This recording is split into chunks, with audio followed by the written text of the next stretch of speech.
All right. Well, thank you very much. Well, good morning again. I'm Eddie Cook, the Maricopa County Assessor. Thank you for joining our virtual presentation that we're going to do today to talk about the notices of value. Next slide, please.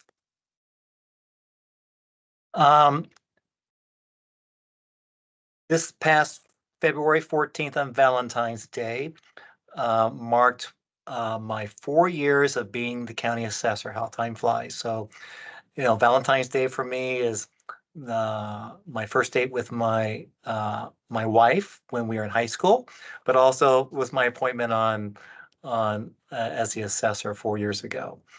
I've been in public service now for literally 14 years, about a decade, being the vice mayor and city council member in the town of Gilbert.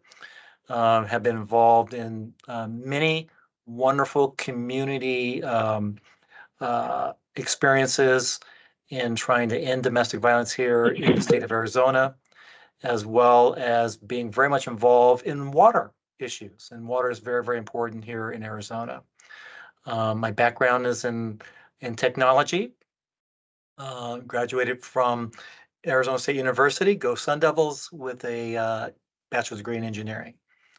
And some of the best things here, being the assessor, is working with some of the most fantastic public servants here in Maricopa County. And I'm just very, very thrilled to be part of our team here. Next slide. And here's some of my wonderful members of my executive team that we have listed here. And then we also have on the call with us a number of our subject matter experts that will be part of our presentation this morning. All right. One of the funny stories is when I'm out in the public is I usually like to ask the audience, do you even know what the assessor does? And many, many folks believe that I am the tax guy, and which that is not necessarily true. I always say the tax guy is the county treasurer. He's the one that collects your taxes. Now, being the assessor, I enable the tax guy to collect the taxes, but I am not the individual that collects taxes. But I usually like to say that my role as the assessor, which is a constitutional role, is to value all taxable property fairly and equitably. And as you may know, that property taxes are used to provide those wonderful needed services in our community, such as education, public safety, infrastructure, the varying different districts like fire districts and water districts and special districts for lighting. The data that we generate provides some of the most valuable information for those policymakers that have the ability to create property tax rates, based upon our evaluations. So our data is very, very critical for a lot of those policymakers' decisions. So our mission and our vision statements are what helps us drive our organization, and I'm very, very proud that our team, our executive team, our leadership team, and the entire team truly embrace both our mission and vision statements. A couple things that I did not want to do as the assessor, but what I've learned being in this role is that here in Arizona, we have some of the most complex property tax statutes in the country. And what I've seen as an elected is I'm all about trying to simplify as much as possible, try to clarify as much as possible these complex, property tax statutes. So we've been involved in this last year, two bills that we were able to get through the system, and again, both these bills are wonderful bills that will actually support and help our property tax owners. So we're going to spend some time talking about the notice of value. And I always like to joke around with folks that you are going to receive a Valentine's card from the assessor's office. Um, and everyone kind of like laughs and jokes around about it. So we have a question. Um, Maricopa County is the fourth largest county in the country. And as of tax year 2025, love for you to put in chat if you'd like to.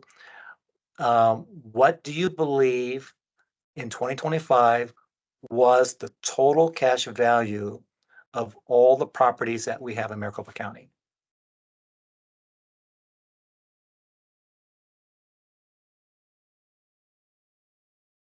So if you would like to answer that question, please throw it in chat. And I'm not saying we have a winner or a winning prize, but, just kind of curious.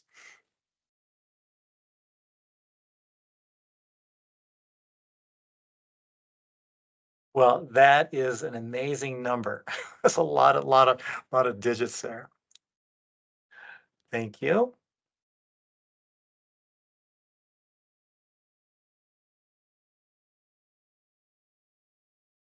All right. Well, let's reveal how much full cash value that we calculated in Maricopa County. And the answer is just over $1 trillion here in Maricopa County. That is a lot of value of real estate in Maricopa County. And a lot of it is due to really the amount of economic growth that we're seeing here in Maricopa County. The Phoenix market itself is the fifth largest city in the country. Maricopa being the fourth largest county in the country as well. You're seeing a lot of families that are moving here to Maricopa County, but you're also seeing a lot of businesses and economic development happen throughout the 26 municipalities here in Maricopa County. So you're just going to see this number grow and grow and grow as the years go by. Maricopa County is actually seeing about 200 new individuals daily moving to Maricopa County. So it's just we're seeing just a tremendous amount of growth here. Our next slide. So here's some data, some statistics for you. We have about 1.3 million single-family homes. As it relates to vacant land, we're just shy of 200,000. We have north of 70,000 commercial parcels in Maricopa County. The mobile home market, which is small, encompasses about almost 40,000. Apartments, around 32,000. And then agriculture here in Maricopa County is shrinking.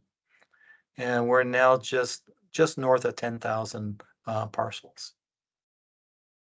So that means we have a total of about just north of 1.7 million parcels in Maricopa County. Here's a slide that shows kind of like what the changes have been for 2025.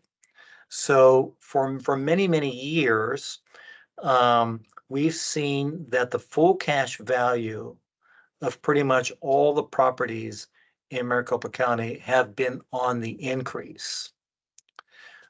This year, for 2025, we've actually seen a decrease.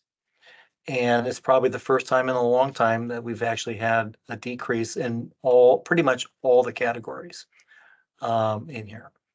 But the other thing that I wanted to share with you is that even though the full cash value has decreased, the limited property value is still below the full cash value in many circumstances.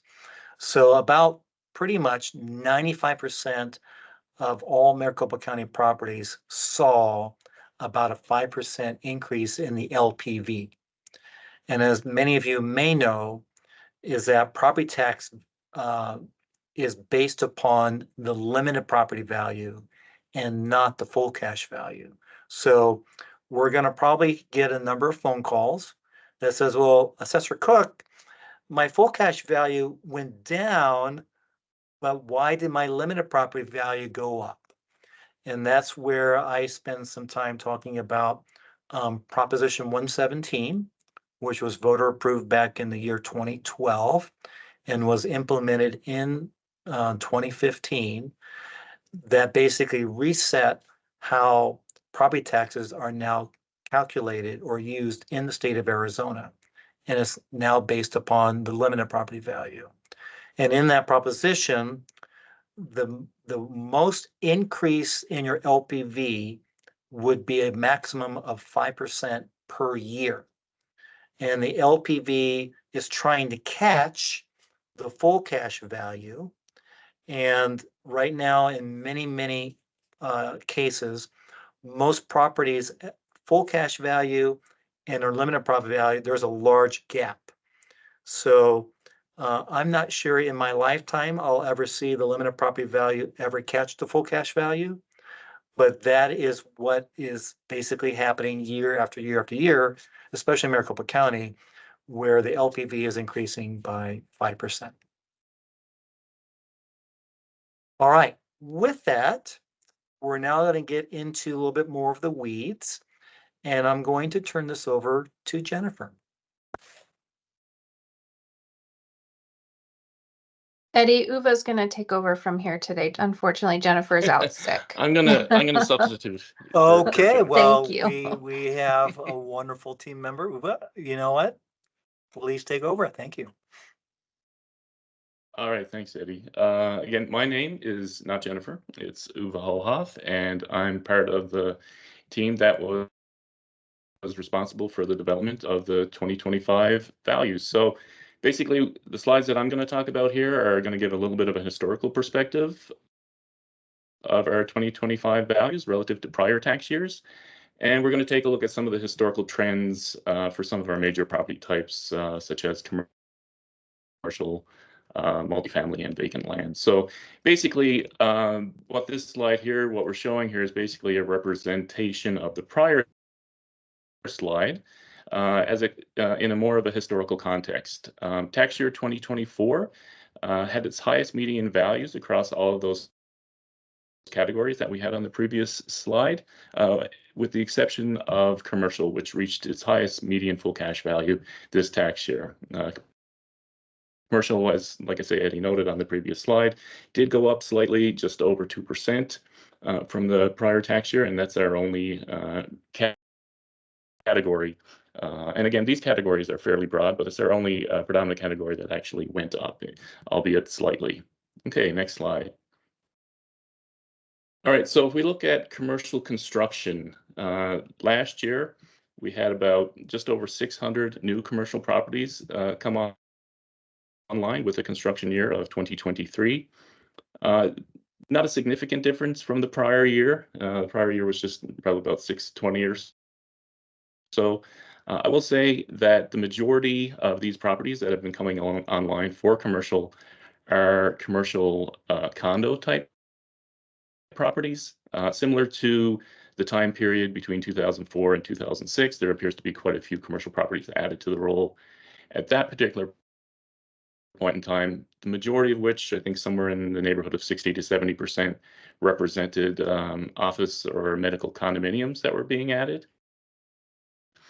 And now most of the commercial, probably in that same percentage range that are being added, is they're commercial condos, but they're more in the variety of storage or garage type condos that are being constructed right now.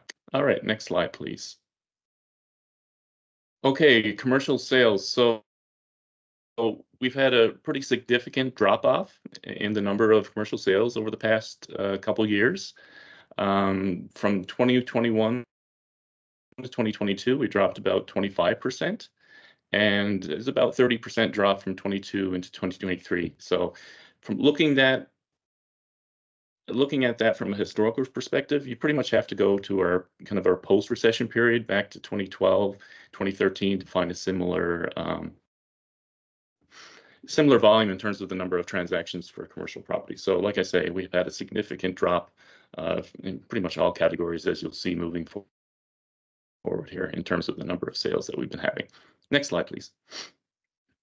Okay, when we look at commercial property by price per square foot, and again, this represents all commercial property. So there's some segments of commercial that are doing better than others. But like I say, this is meant to be a broad representation.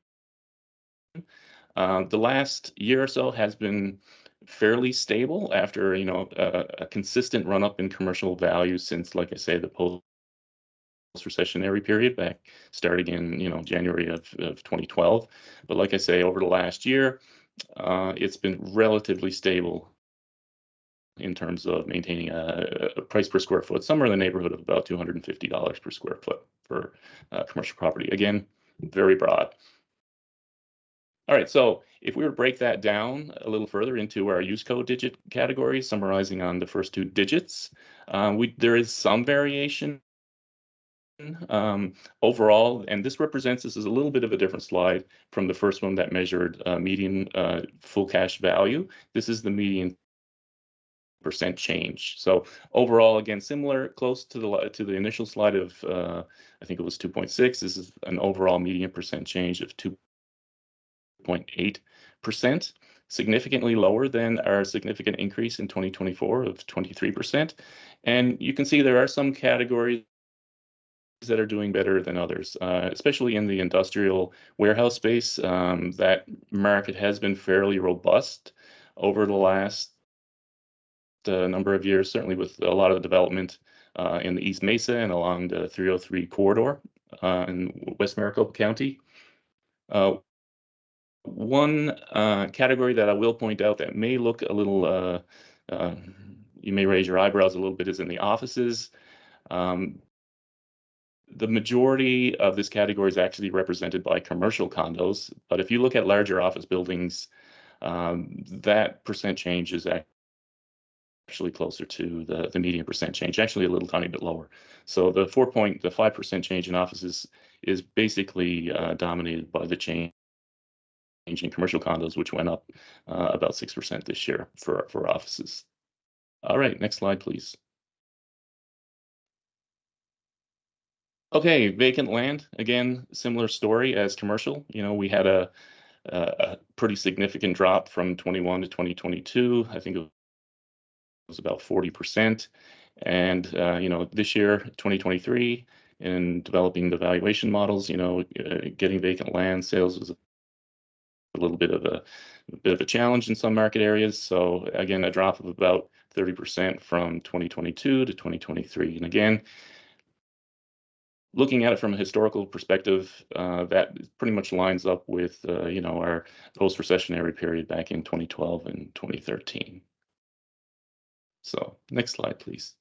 Okay, so looking at vacant land prices in terms of a median price per square foot, this graph is basically segmenting it by residential and commercial. Residential representing the blue bars here. For 2023, we're looking at probably about a median price per square foot for residential of about $2.50 per square foot. Not that much change from 2022. I will say again, this is very broad. This represents all vacant land property sizes, so it doesn't specifically identify any particular group. There's areas within the county that have, more activity than others. And again, a lot of them represent those areas like in East Mesa or West Valley areas, certainly commercially speaking, up along the Route 303. Okay, moving along. Okay, let's take a look at apartment construction. So this represents all apartments. It doesn't matter the size. So this is everything from your duplexes, triplexes, fourplexes, up to your new build-to-rent communities that are increasing in popularity over the last number of years. So we've had a pretty steady increase in the number of apartment communities that have been built over the last few years. The graph, like I say, it's a little bit misleading. There weren't 600 new apartment developments being built in the early 90s. Most of those represent older, smaller apartment developments. Whereas most of the recent construction in apartments that we're having right now are the larger apartment buildings as opposed to the smaller duplex, triplex, fourplexes. So, and again, one of the trends that we're seeing are, quite a few units coming online into the build to rent space, pretty much all over the county in the last number of years. So next slide, please.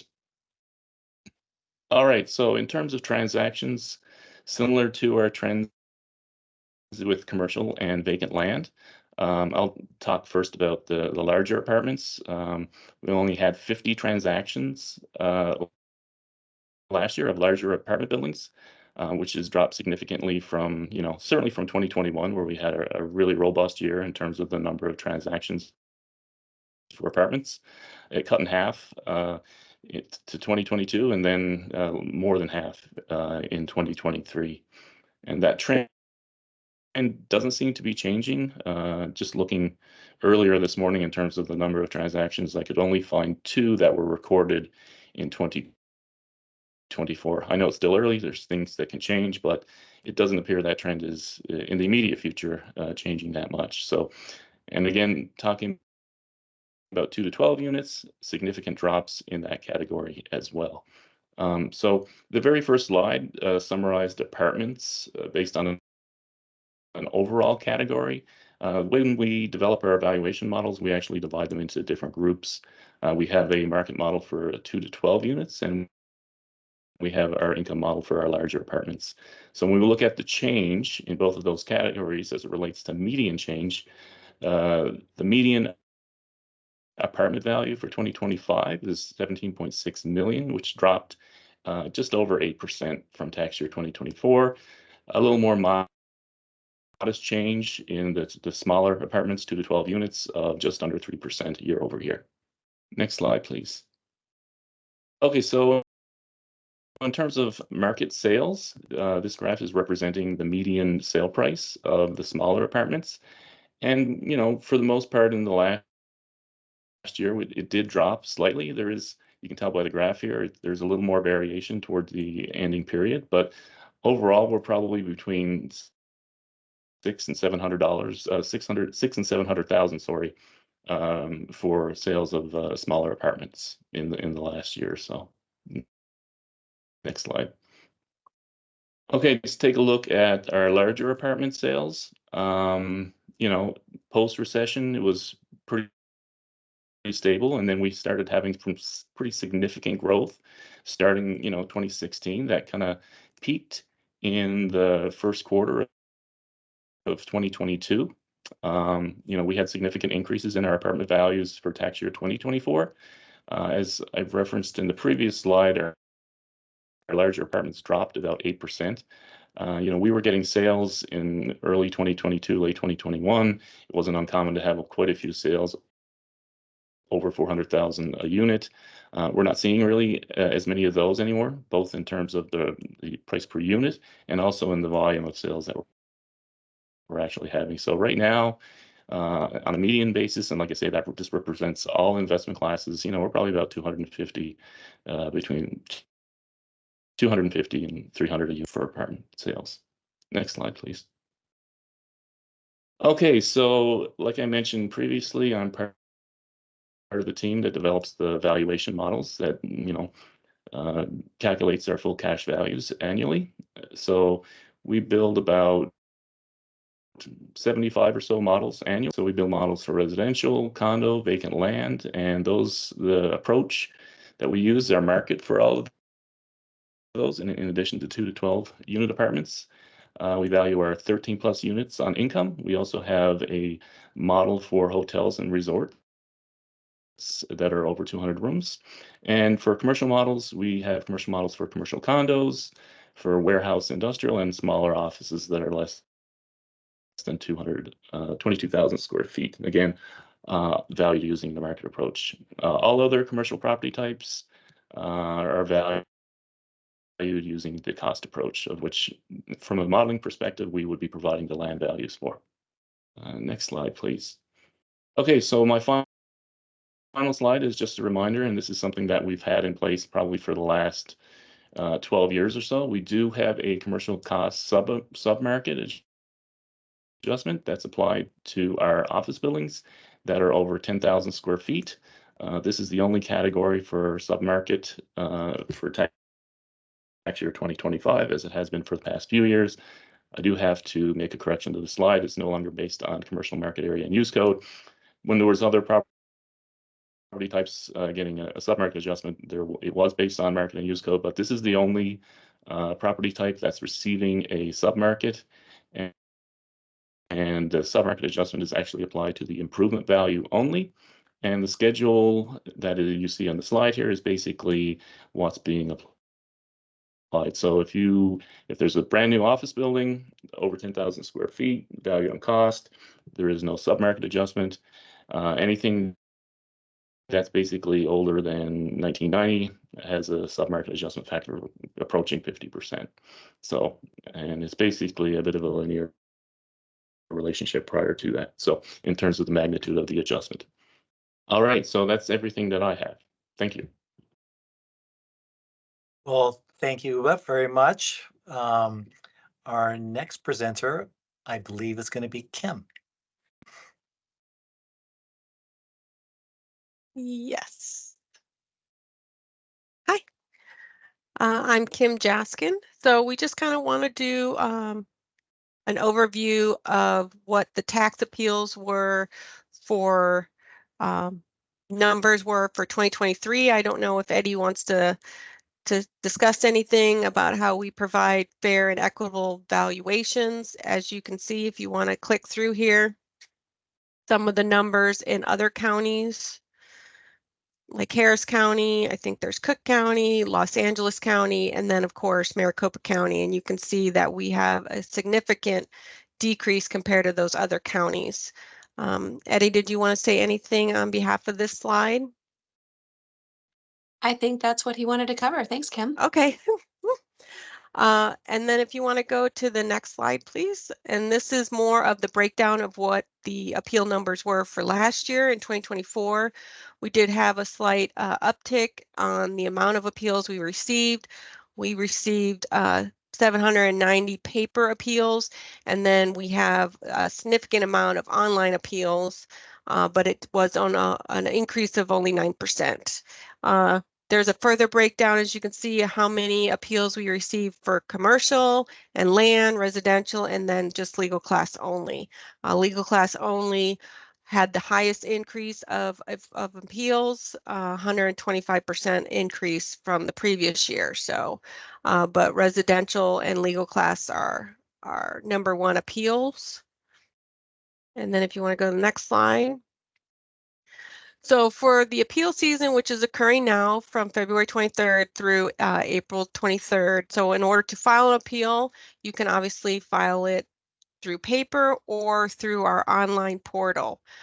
When you log into our online portal, you can do all your services using one account. So one login, you can see all the appeals that you submitted through that one account, any other services that you want to do, like register a rental or apply for an exemption. All of those you are going to do through one account. So you just log into customer portal and you can do multiple things. We do want to reiterate that we can only accept electronic appeals through the online customer portal. We do not accept appeals through emails. The online portal kind of has a ticket system that allows us to track all the incoming appeals. So we don't want to lose anything through emails. If you have any questions related to appeals, feel free to drop it in the chat, but I will now hand it over to the next presenter.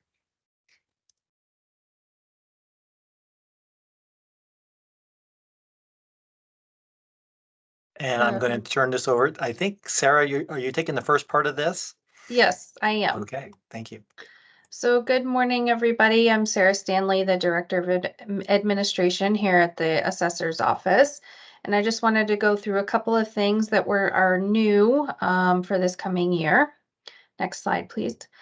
So some online additions. We've been working diligently over the last year to convert a lot of our forms to DocuSign, which allows us to intake forms digitally signed versus having a wet signature, if you will. One of the most notable ones is filing a notice of claim. It has been converted to DocuSign, and you're able to submit those claims electronically through our asr.claims@maricopa.gov email address. Again, like Kim mentioned, we're using this address to have tracking of the claims that come in and make sure we're responding in the timely manner. In addition, we also launched an appointment scheduler on our website. You can use the scheduler to schedule 20-minute virtual or in-person appointments with our public assistance team. And then you can schedule in-person appointments at the Sun City CAN online as well. So the appointment will be in person, but you can do the scheduling of it online through our appointment scheduler. In addition, our notices of value, which went out on February 23rd, were revamped this year. Historically, we've provided a small postcard size notice of value, black and white. This year, we updated it. There's some color. It's a full 8.5 by 11 sheet. It has the new company branding, or I'm sorry, county-wide branding that was implemented this past year through the county, and incorporates the new color scheme and logo inspired by our southwestern roots. So if you or some of your taxpayers have received a notice of value, you can expect that it would look this like this format here pictured right on this slide. All right, back to you, Eddie. Well, thank you, Sarah. You're welcome.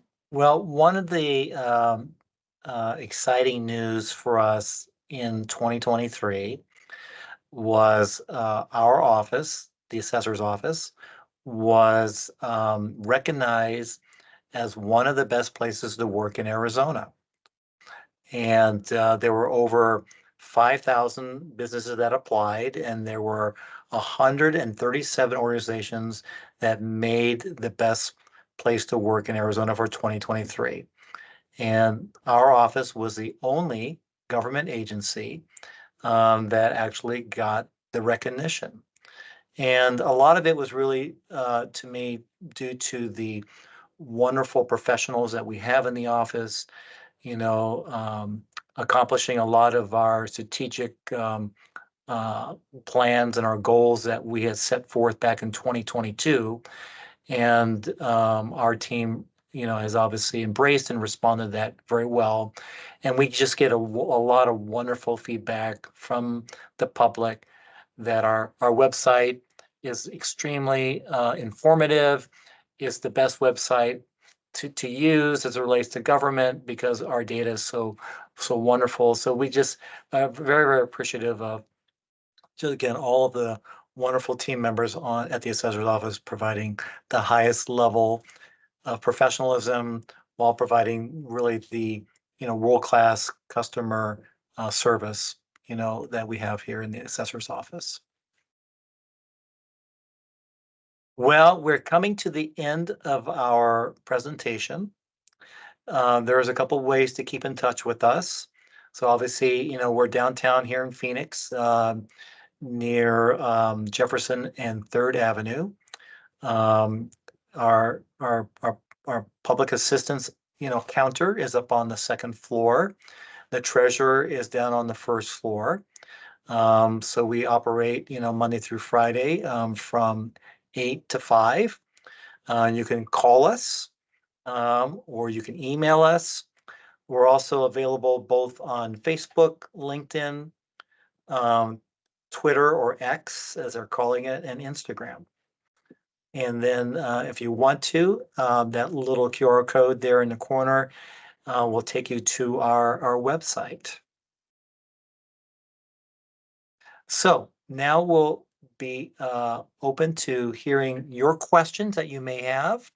So I will ask you to unmute yourself, and if you would like to ask a question, just raise your hand, and we'll call on you to share your question with us.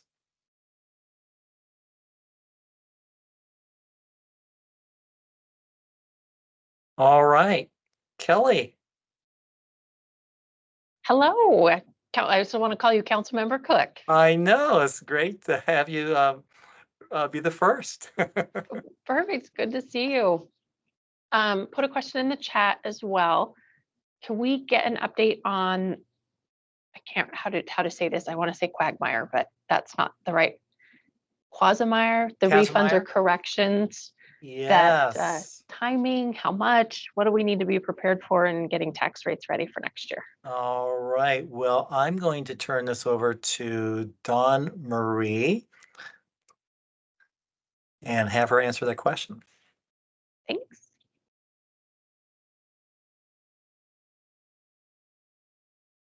And Dawn Marie.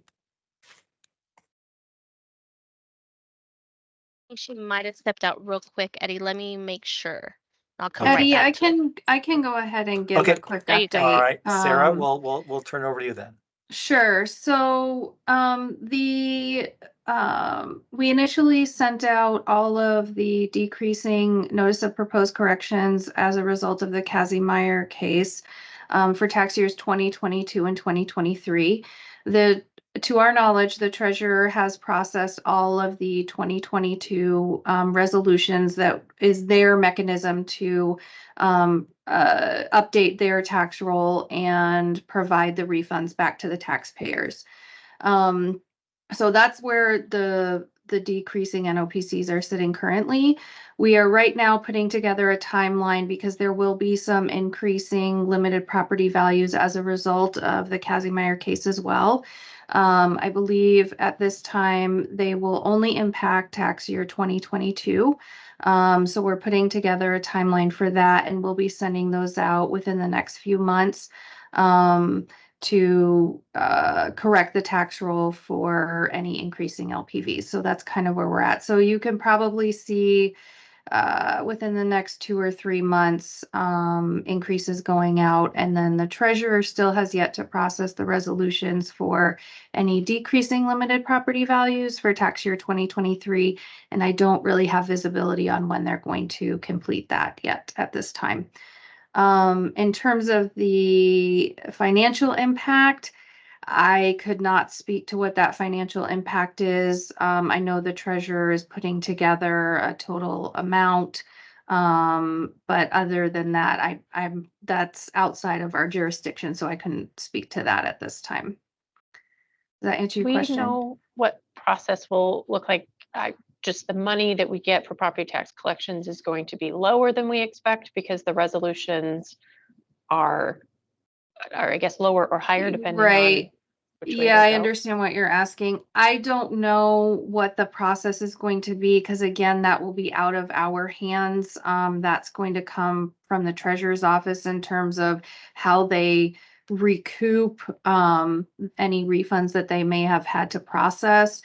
I don't even know that they have visibility of what that's going to look like at this point or how they even plan on executing that. So I'm sorry, unfortunately, I couldn't answer that. Sure. I'm sure the recoup will take a period of time. Is there Yeah. anybody who knows when it's payments to the taxpayer? I assume that there's a process of how that's going to be, and does it come out of the local government funds or any of the taxing entities? I just trying to figure out, do we add a little of extra room, assuming there's some refunds in next year's tax rate, or is this year's taxes that it's going to happen? Kind of what advice do you have? So I can tell you that so the 2022 refunds have all they're totally completed. The treasurer is working to clarify on the 2023 refunds, how they will process those and get those sent out. In terms of any increasing limited property values by statute, we cannot go back and pull back money or request refunds essentially from the taxpayer themselves. And so that financial impact will actually hit the taxpayers for the 2025 tax bill, which will come out sometime this year, I believe. So it's hard to say what the plan of attack is from the treasurer's side, because that's in their jurisdiction and we have nothing to do with setting the tax rates or refunds or even, tax bills. So I would suggest you can probably reach out to the treasurer's office and they might be able to point you in a better direction. We are working closely with them through this process, of course, but again, they have a very different piece than what we do. So Sure. Is there a particular point of contact who might be knowledgeable or know about process or impact? I would probably just contact their main line and let them know you have some questions about the Kazimaier and processing of refunds, and they can probably point you to the right individual. Because I'm not sure who their team is significantly smaller than ours. So there may be multiple people involved in different parts of the process. So I don't want to tell you one specific person and then you don't get answers from that person. So Okay, thank Great. you. I think You're they welcome. just contact Treasurer John Allen Yeah. directly. You could do that. Yeah, from the assessor's perspective, obviously, for us, we're the ones that had to identify, the folks that were in the class action suit and their properties, right? So we made the readjustments to the LPV, and then at that point, we turn it over to the treasurer's office. So we just readjust the LPVs for, based upon the class action suit. We made those changes, and then from that point, it's out of our hands. So. Thank you. Thank you You're for the welcome. question. Great question. Thank you. All right. Are there any others on the virtual meeting that may have a question for our office?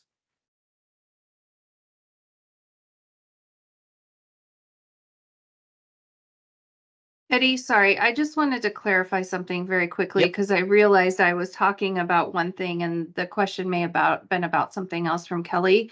So we have the class group, which extends from years 2015 to 2021. None of those refunds have been processed yet. We are still waiting for the final judgment, and the treasurer, I believe, is also still waiting to hear what their requirements are in terms of processing those refunds. The refunds that I was referring to would encompass the years 2022 and 2023, which fall outside of the class action lawsuit. And it was just an implementation from our standpoint of the ruling from the class action lawsuit. So just Kelly, for you, just for some clarity, there's two separate kind of groups that we're kind of working through with the treasurer's office. So, That helps. Thanks, Sarah. okay, you're welcome. Thank you, Sarah. Okay, well, if we have no other questions, we appreciate you joining us today and getting an update on our notice of value and how the data sits. Feel free to reach out to us if you have any further questions. But with that, we thank you for joining us, and I thank my team members and my subject matter experts for being part of the call as well. And have a fantastic rest of your day and week. And thank you for joining us.